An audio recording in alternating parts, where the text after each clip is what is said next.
Greetings from Pakistan. I am Professor Dr. Nazli Hamid. I am a member of Asia-Oceania Federation of Obstetrics Gynecology Urogynecology Committee. I am the Vice President Punjab of Pakistan Urogynecology Association. I am Chairperson of International Representative Committee of Royal College of Obstetrics and Gynecology for Pakistan. It is indeed a great privilege for me to be invited on this prestigious platform to share knowledge and creative ideas. Today I shall be talking about vaginal hyperlaxity, impact and management. As published in the Journal of Gynecological Endocrinology in 2018, the term vaginal laxity syndrome has been redefined as vaginal hyperlaxity syndrome. This is a new concept. Why? Because laxity is a normal function of the vagina. It is the normal physiological state. So when we are talking about lax vagina, we are actually referring to hyperlaxity, which refers to exaggerated capacity of the vagina for distension. The vaginal hyperlaxity syndrome is a combination of symptoms due to this hyperlaxity. And the main reason, underlying reason, is altered structure of vagina and the surrounding tissue, both due to childbirth trauma and aging. Vaginal hyperlaxity can cause a variety of genitourinary syndrome which greatly impact the woman's quality of life. The main presentation is a sensation of broad vagina. This is one of the commonest presentations. They feel that the vagina is too open or too wide, the patients themselves. Vaginal hyperlaxity is actually very poorly investigated and indeed an underreported symptom of pelvic floor dysfunction. It is more underreported as compared to even stress urinary incontinence because patients find it very embarrassing to share it with even their spouses and with their gynecologists. It is defined as a complaint of excessive vaginal looseness, and because the vagina is not firmly held in place, it causes reduced vaginal sensations during intercourse by both the spouses. There is no objective standardized diagnostic testing for vaginal laxity. There is quite a bit of subjectivity in its diagnosis. However, a statistically significant association is found between vaginal hyperlaxity and measures of levator ani hiatus distensibility obtained on maximum Valsalva maneuver and on imaging techniques.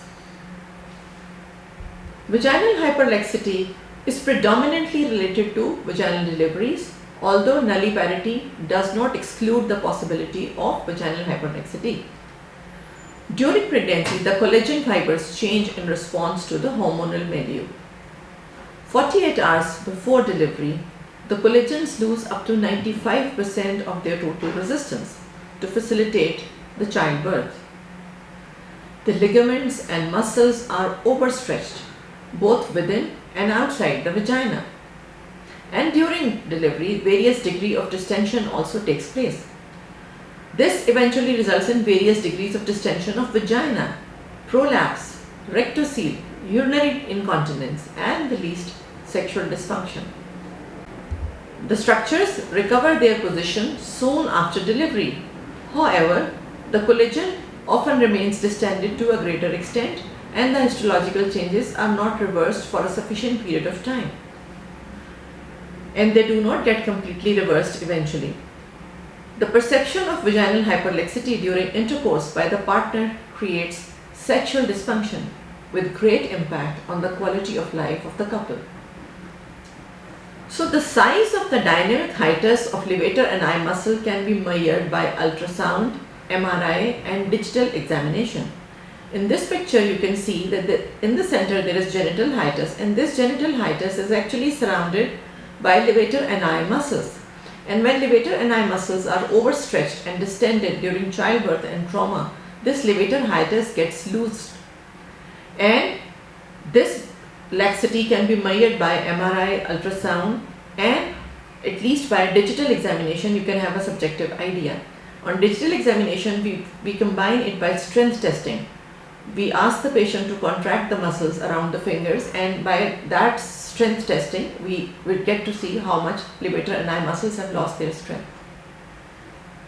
So The diagnosis predominantly depends on the patient's symptoms, but there are certain signs of vaginal hyperlaxity. For example, on speculum examination, the vagina is broad. There are folds of vagina between the speculum's blade. I think we all have witnessed that. And when the patient is asked to squeeze the pelvic floor muscles around the fingers, a lack of strength to squeeze those two fingers in the vagina is experienced. We may find a concomitant cystocele, rectocele, or uterine prolapse. The genital hiatus is widened.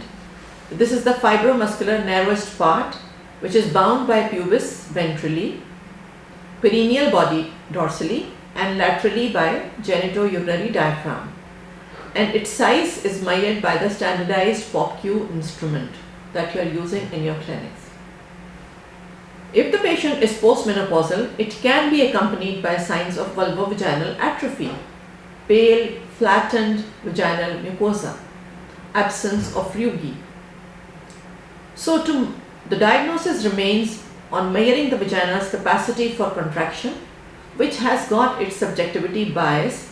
However, we can create scales allowing patient's clinical involvement in that scale calculation, the strength calculation, and we can record it, and those scales can be compared pre-treatment and post-treatment to give certain element of objectivity to it.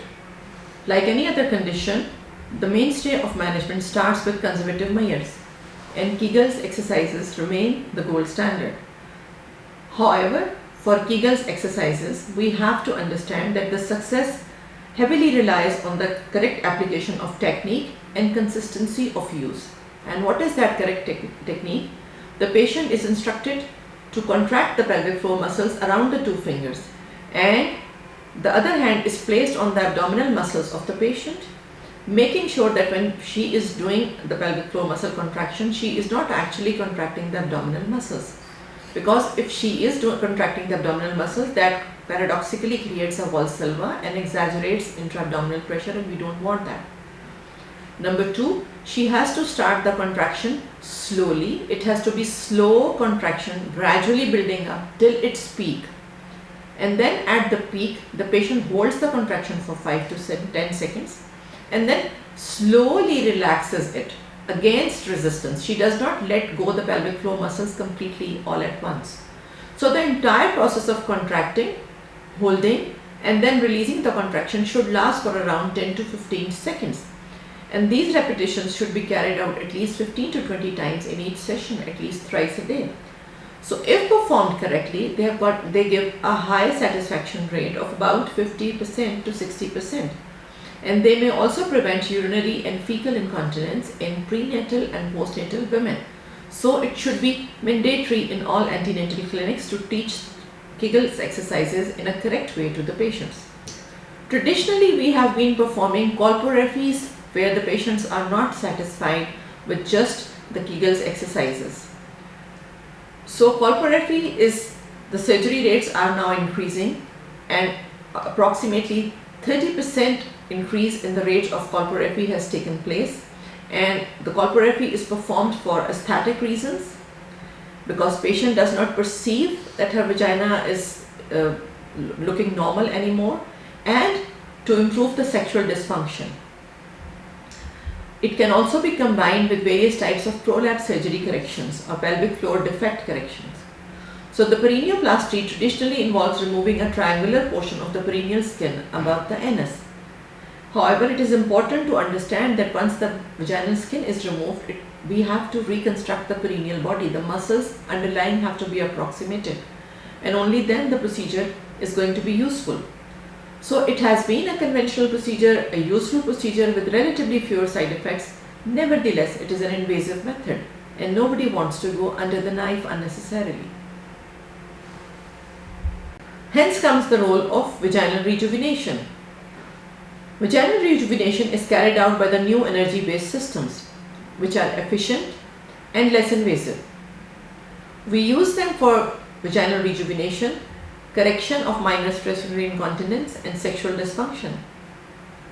Radiofrequency based devices and erbium gag lasers are used my clinical experience is mainly based on erbium gag lasers. They induce collagen contraction, new collagenesis, new vascularization, and also encourage infiltration of growth factors. In the long term, they restore the elasticity of vaginal connective tissue, also improve the humidity of vaginal mucosa, and alteration of pH. We need long-term studies for validation of their effectiveness and safety though. So the top 6 reasons to have vaginal rejuvenation are increasing vaginal moisture. Patients frequently come at this age and stage with vaginal dryness, and so this can help strengthening the vaginal muscles, improving the symptoms of painful intercourse, reducing urinary leakage and urgency, improving the looseness of vagina, and increasing the vaginal sensitivity. So who is a candidate for this procedure? So women who have got minimum to moderate vaginal looseness, which is not severe enough to need a vaginoplasty, but bothersome enough to diminish the sexual pleasure and may be causing modest stress and urinary incontinence. Or even if the patient is having severe symptoms, she is not willing to undergo a surgical correction. Perfect candidates include nulliparous women who feel themselves wide enough, and believe you me, we do have these patients who are nulliparous and they come for vaginal rejuvenation. Women with laxity after a childbirth, especially vaginal birth. Women with mild urinary incontinence. Women with modest vaginal laxity and decent musculature who are not willing for surgery. And postmenopausal women with dry atrophic vaginal tissues. Mechanism of action involves fractional photothermolysis. So what they do is that these small rays create microscopic areas of injury, thermal necrosis within the mucosa, and this cascade of injury then induces healing and formation of new collagen and elastin fibers, which eventually help restore elasticity within the vaginal mucosa. So the beauty is that the pulses are painless. So painless pulses of laser treatment are given to the vaginal tissues. There is a special handpiece which delivers these pulses. The procedure is about 20 to 30 minutes, and there is no downtime other than a few days of vaginal rest post-procedure. So patients are advised not to have sexual intercourse for a week after the procedure. Follow-up sessions are done 4 weeks apart to allow adequate time between the sessions for new collagenesis and elastin regeneration to take place. The procedure is specially suitable for women who are unfit for surgery or topical estrogen therapy. The advantages are high efficacy, high patient satisfaction rate, non-invasive technique allowing the vaginal canal tightening, no need for anesthesia, short treatment interval. Patient does not feel any pain, she just feels minimal heat, and they regain the normal activity on the very same day. This treatment improves the vaginal atrophic changes by altering and rearranging the collagen fibers, enabling the formation of elastin and better collagen formation, providing long-term reversal of atrophic effects of aging on the vaginal walls. The pulses exit in a 360 degrees pattern, so they influence the entire vagina, causing an overall tightening of the vagina. Added support for the overlying base of bladder is a help in improving the incontinence symptoms.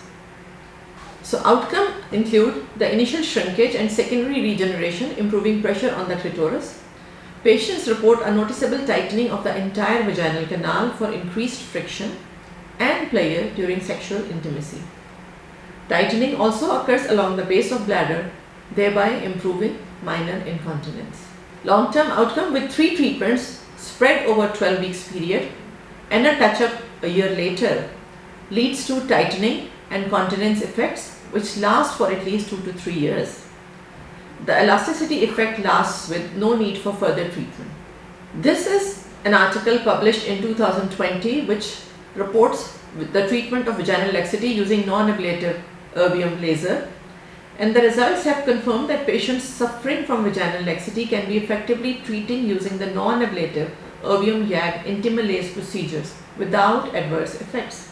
In this slide, the results are shown, and you can see the black areas in the bottom of the three graphs. They show a very loose vagina, and then the dark gray shows a loose vagina. So before treatment, 80% of the patients are falling in this category of either very loose or loose vagina, and normal sensation is felt by only around 20%.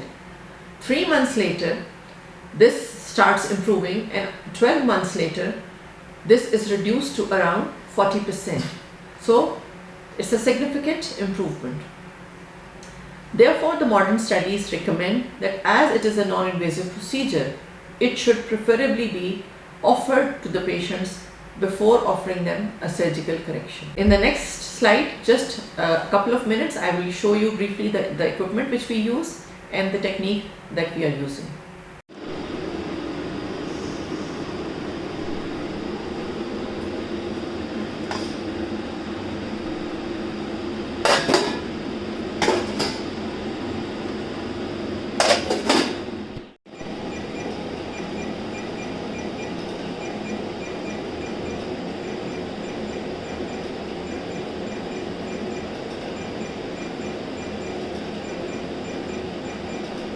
I thank you all for your patient listening, and I would very well. Sorry.